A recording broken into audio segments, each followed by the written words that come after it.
So, gagawa tayo ng mayonnaise. So, mayroon akong 2 itlog. So, lagyan natin ng asukal. Lagyan natin ng oil. I'm using grape oil kasi wala kaming olive. And vinegar.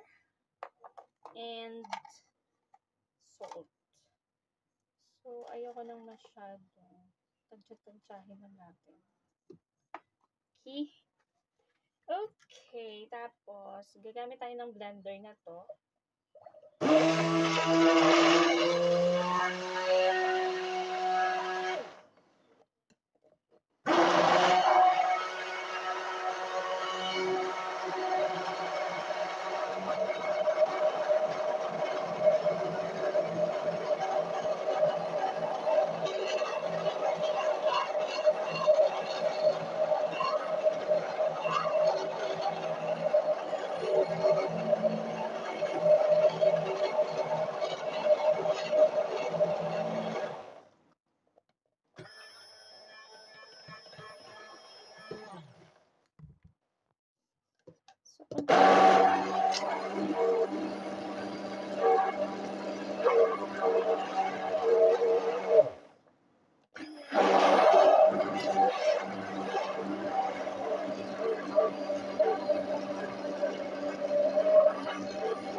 So, transfer natin dito sa ating container.